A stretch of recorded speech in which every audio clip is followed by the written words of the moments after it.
Okay, this is really epic technique. Prefix resampling means that creating a tail from an original sound and reversing it and then putting it in front of the original sample to create this more epic and drastic ambience. Let me show you the most common use case, and then we can take a look at more advanced versions, even my own innovations as well. So we have this simple loop over here.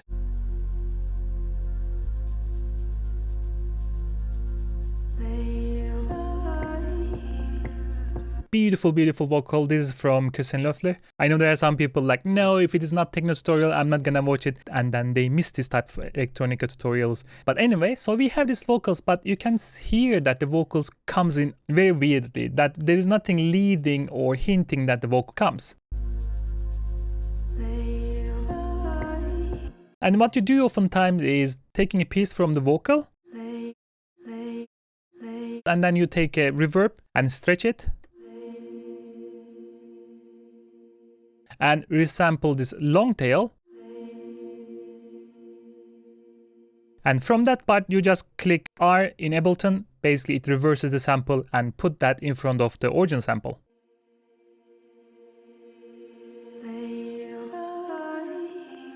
This really helps with this smooth transition. And if we take a look at the track one more time,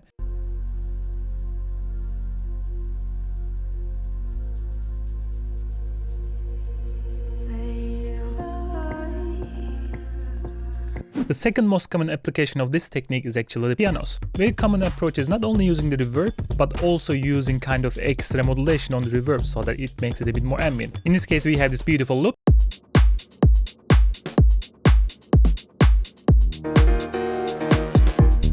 A piano come middle of nowhere and we were not expecting, so it creates a bit dissonance. By the way, this is a tutorial from my second channel. I know a lot of people are not aware of my second channel. In the second channels, I do have a lot of laid-back style tutorials that I do things that I like to do without too much polishing. I will edit here, make sure to check it out. So we take this piano and we will add reverb as usual. But the main difference here is adding also echo, so that we get this panning effect and a bit chorus, so sounds like this. And the same idea, resampling and putting it back.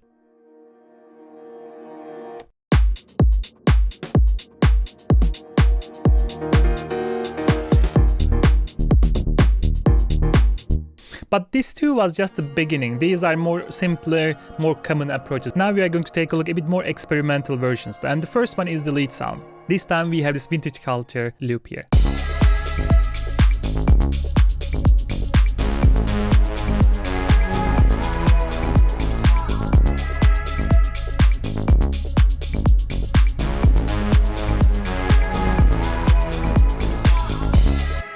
Lead sound was pretty cool, but it could be more epic. First, we're gonna copy this guy. So I want to have a prefix right in front of the first note and then open the synthesizer, in this case Serum. Now we have the envelopes. We can first extend the envelope so we have a long tail. This LFO here, it continues to modulate, which means that we will have this really nice breathing sound. And then I'm gonna increase the unison a bit as well. But this means that now I'm just gonna resample it like we did before and reverse it. Sounds like this. It doesn't sound like much, but that LFO that we talked adds really a rhythm to the sound.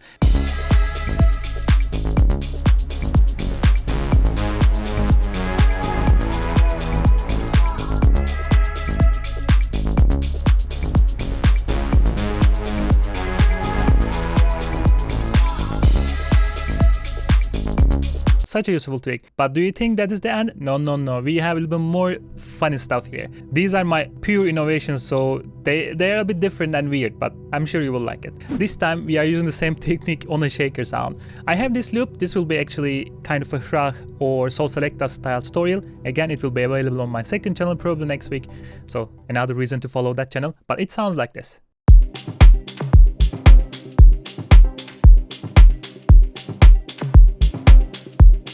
Shaker sound right here, coming from my Berlin pack, it's good, but it is not like this groovy shaker sound. So we need to complete this one with like a handshaking vibe, right? As you can see, I already have Vocoder. Vocoder works like a reverb, but it's slightly different. It adds up to the noise to the sound depending on which harmonics that the sound has. You immediately understand what I'm going with this, right? We are gonna do the same thing, resample this sound and reverse it so that we can shake it. So in this case, we have the resampled version. I put it in the same rack. Sounds like this. Let me just solo this. And together actually with the original sample, if you just layer them a little bit like this with the velocity, sounds like this immediately. It's a perfect completion to the original shaker sample. Look how this completes the overall groove of the track. Without and with.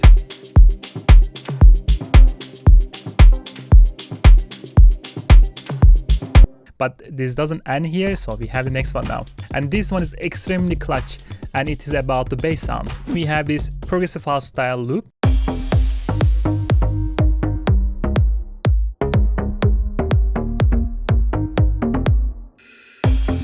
This bass sound right here, I already created it so that we don't repeat the same steps again. Write this note.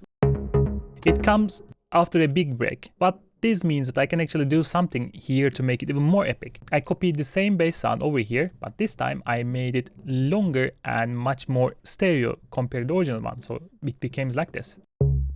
So the original sound was very tight, mono sound in the middle. I took that one and duplicated it, but make it super stereo. Something like this. Resampling it and reversing it. But do you hear what happened right there? Took a utility and automate the beat. So it comes super stereo and goes in the middle right before that this note hits. So let me show you in Ozone so that you can see the stereo field, how it changes. Take a look at how it changes from super stereo and goes to the middle. And that ends right before that bass note over here. And together they sound like this.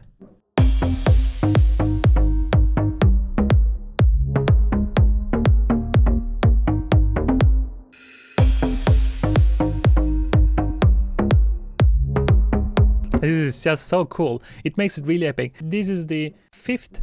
You can actually switch this one to the bass note, so you don't need to use the exactly same note that this note over here. 25 semitone, and we have darker version of it now. This will create a bit more tension if you want to go for that vibe. So let me play one more time with this note now.